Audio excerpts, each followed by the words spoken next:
आरोप करणार लय धोरणात हे वाटतं मला. कारण त्याला एकतर कळायला पाहिजे, जातीवाद कुठं केला एकदा दाखवून तर दे. इथं आम्ही चुकलो ते दाखवून दे. मी आत्तापर्यंत गावखेड्यातल्या ग्रामीण भागातल्या एकाही ओबीसी बांधवाला दुखावलेलं नाही आजपर्यंत. नेत्याला सोडत नाही, मी सोडणार सुद्धा. आपण एकदा जे बोलतोय ते करतोय, कारण कुणाला दुखावलंच नाही ना. तुम्ही बोलल्याशिवाय मी बोललेलं नाही, त्याचे पुरावे आपल्याकडे. असं बी नाही बस मनासमोर मी दाखवून देतो कोण आधी बोल. आपण आधी कधीच बोललो नाही, समोरचा बोला त्याला सोडत. आता बघा ना, आतापर्यंत मी चांगला होतो 13 तारखेपर्यंत. 14 पासून वाईट झालो, तर बरं चांगला होतो. या काही काय झालं, बोलणार तुम्हीच, पोस्ट टाकणार तुम्ही, आम्हाला कसले नावं देणार तुम्ही, आम्हाला हिणवणार तुम्हीच. समाज कसा दमकाय? हां, तुम्ही कोणाचं तरी दैवताला मानताय, तसं आमचे बी काय आहेच ना. आम्हाला बी काहीतरी अन्यायाविरुद्ध आमच्या लोकांना पण चीड असेलच ना. त्यांनाही जर माझ्या समाजानं, मी समाजाला मायबाप मानलं आहे, माझ्या समाजानं जर मला मुलगा मानलं आहे, तर त्यांना बी मला बोलल्यावरती काहीतरी दुःख होतच असेल ना मुलाला बोलले म्हणलं. आणि मी काय वाईट करतोय? गोरगरीब मराठ्यांच्या लेकरांसाठी मी त्यांच्या मुलांसाठी लढतो, आणि सगळे धोके पत्करून सगळं जीवन डावावर लावलं आहे. मी कुठं देतोय? आणि त्यात त्यांना ती सवय लागलेली. बघू, त्यांनी त्यांच्या लोकांना सांगणं उलट त्यांचं कर्तव्य. ते खूप उच्च दर्जाचे, उच्च पातळीचे नेते. उलट त्यांचं हे मोठं मन पाहिजे होतं. चला रे, सोडून द्या सगळं आता, इथून पुढं आपल्यात काय झालं नाही पाहिजे. आता बात जातीय तेढ निर्माण नाही झाला पाहिजे, तर ते फूस लावते. उलट आम्हीच भूमिका चांगली घेतली की चला जातीय तेढ निर्माण आपल्याला करायचा नाही, शांत राहा, सुधारायची संधी द्या त्यांना. एकदा सुधारतेत का भाऊ? आमचा समाज शांत झाला तरी त्यांचं सुरूच आहे, तरी पण सुरू आहे. मग एक समाज थोडा शांत झाल्यावर आपण जरा आखडतं घ्यावं, नाही त्यांचं सुरूच आहे थोडं थोडं. बघू आता 1 महिनाभर आम्ही सुद्धा कोण किती अन्याय करतोय काय. ज्यांनी आम्हाला 4 शब्द चांगले सांगितले त्यांना आम्ही तो सांगू. 1 महिन्यात काय काय अन्याय झालाय, कसं झालाय, काय केलाय, आता सांगा तुम्ही काय करायचं. आम्हाला माणूस की आमची जिवंत आहे, त्यामुळे आम्ही सगळ्या शांत जाऊन केलं. कालपासून सगळा समाज परवापासून पूर्ण शांत आहे, पूर्ण राज्यात बी, बीडमध्ये बी, सगळीकडे. आता ते परत त्यांचं सुरूच आहे. ठीक आहे, देऊ मराठा समाजाला माझी विनंती, शांत राहा, काय होत नाही, काही होत नाही, शांत राहा. बघू किती दिवस करताय, कारण एकदा सुधारण्याची संधी देऊ. सुधारतेत का बघू. नाही बाकी सगळ्या महाराष्ट्रात हिंडले, मी काय म्हणलो त्यांना, तुम्ही कमी हिंडला. माझी काय एवढं संताजी धनाजी सारखा पाण्यात कसं दिसायला लागलो मी, त्यांचे जसे घोडे दिसत होते, मीच कसं काय सगळ्याला दिसतोय नेमकं. मी का सप्ते येतं, हिंदू धर्माच्या वारकरी संप्रदायाचे मोठमोठाले सप्ते आहेत, त्यांचे आशीर्वाद घ्यायला जातोय, लग्नाला जातोय. आणि मी तिथंच नाही, सोलापूरलाही गेलो, कोल्हापूरलाही गेलो, सांगली साताऱ्यालाही गेलो, मी बेळगाव कर्नाटकला गेलो, लातूर, धाराशिव, परभणी, नांदेड, जालना, संभाजीनगर, नाशिक, सगळ्याकडे जातो आहे मी कुठं पण. असं काहीच नाही आहे. काय त्याचं काय, मी काय कोणाला पाडा म्हणलो, मी काय कोणाला आणा म्हणलो. फक्त माझा समाज एक आहे, मला माझ्या समाजाचं दुःख जाणणं आहे, मी ते जाणतो. माझ्या समाजाला मी वाऱ्यावर नाही सोडू शकत, समाजही मला वाऱ्यावर सोडत नाही. त्यांच्यावर होणारा अन्याय वाचा फोडण्याचं काम एक मुलगा म्हणून मी करतो. आत्तापर्यंत त्यांच्या दुःखात, त्यांच्या अन्यायात कोणी सामील झाला नव्हता. मी मात्र धोके पत्कारलेत, जीवनाचे पण आणि दैनंदिन जीवनाचे सुद्धा. वैयक्तिक माझ्या जीवाचा सुद्धा बाजी लावलेली मी. त्यामुळे मी माझं काम माझ्या समाजासाठी, त्यांच्या अन्यायाला वाचा फोडण्यासाठी ताकदीनं करतो. आणि माझा शब्द आहे मराठा समाजाला, जीव जरी गेला तरी मी हटत नाही. पण तुम्हाला आरक्षण दिल्याशिवाय मी मराठा समाजाला आरक्षण दिल्याशिवाय मागं सरकतच नाही. कोणाला काय काय करायचं करू द्या, कोणाला या साईट्या नेमू द्या, कोणाला आमच्या आई बहिणीवरती हल्ले करू द्या, कोणाला माझ्या समाजावरती हल्ले करू द्या, लाखो पोरांवरती केसेसही करू द्या, आम्ही कोणीच हटत नाही. ज्यांना त्रास झाला ते हटत, ते तर जास्त ताकदीनं आता कामाला लागलेत. तुम्हाला 4 जूनच्या आंतरवालीतल्या आमरण उपोषणात मराठी किती ताकदीनं आहेत ते आपल्या मीडियाच्या बांधवाला जे नाव ठेवतात ना त्यांच्या लक्षात येईल. मराठा 4 जूनला किती ताकदीनं येतं. आमचं आंदोलन शांततेत, शांततेचं युद्ध आमचं कोणी नाही रोखू शकत. शांततेत म्हणजे शांततेत.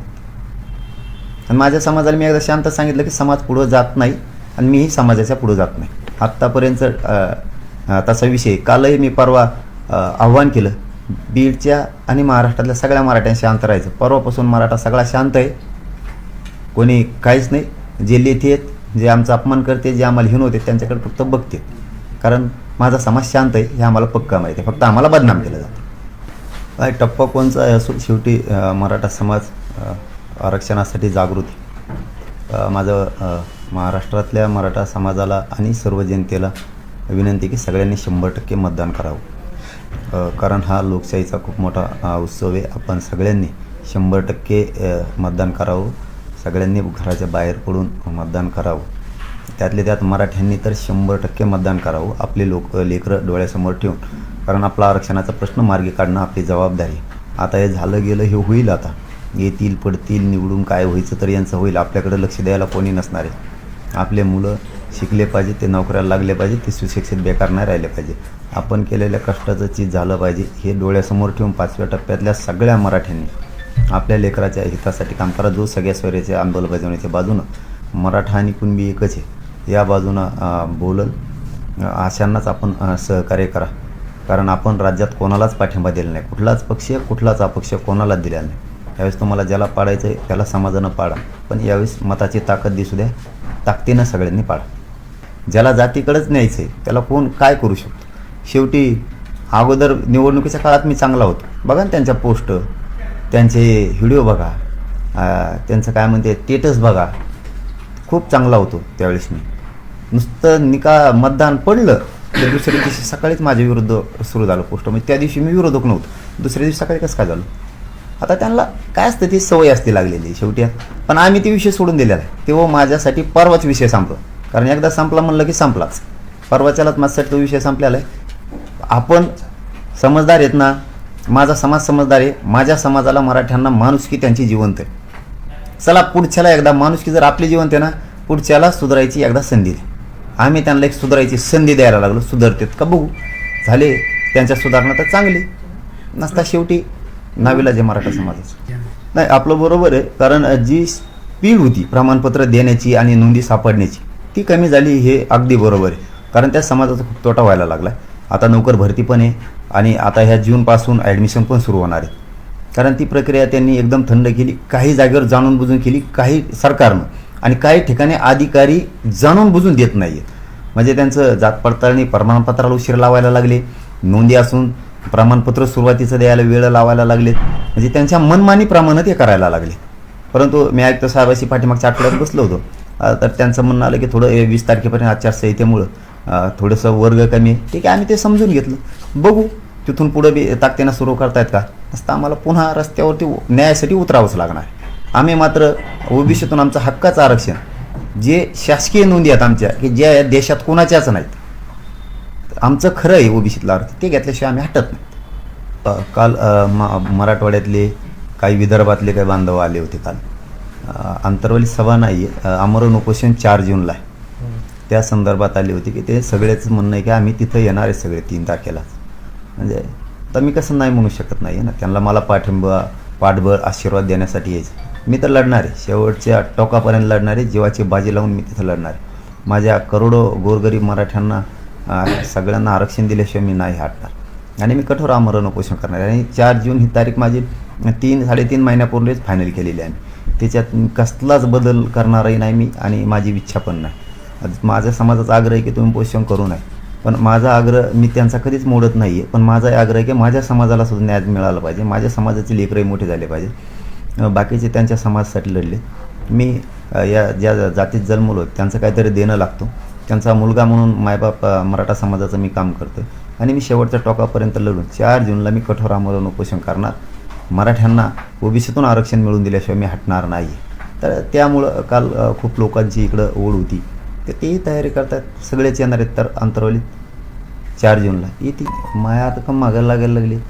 मी त्या राजकारणात पडतच नाही आणि पडणार बी नाही. मी एकदा बोललो की बोलतोच, मी नाही बदल करत. मी लोकसभेतच नाही म्हणलो होतो. इथे मला राजकारणात जायचंच नाही आणि जाणार पण नाही. मी कुठंच उभा राहणार नाही, कुठंच. ते पण महाराष्ट्रात कुठंच नाही. परत म्हणतात महाराष्ट्राच्या बाहेर बी नाही. मला राजकारणात जायचं. माझ्या जनचळवळीवर खूप विश्वास आहे. 70 वर्षात माझ्या मराठ्यांच्या लेकराला जे मिळू दिलं नाही ते फक्त जनचळवळीवरून मिळालेलं आरक्षण. आणि माझा समाज खुश आहे, एकजूट पण आहे, ताकदीनं पण माझ्या पाठीशी आहे. मुलगा म्हणून माझ्या पाठीशी खंबीर उभा आहे. माझे सगळे संकट माझा समाज त्यांच्या अंगावरती घेतो. माझं रक्षण करायला माझा समाज समर्थ आहे. त्यामुळं मी काय कुठं उभा राहणार नाही. मात्र जर आमचं मराठा आणि कुणबी एकच कायदा पारित नाही केला, सगळ्या सोयरीची अंमलबजावणी नाही केली, तर मी मात्र 100% मराठा समाजाला मैदानात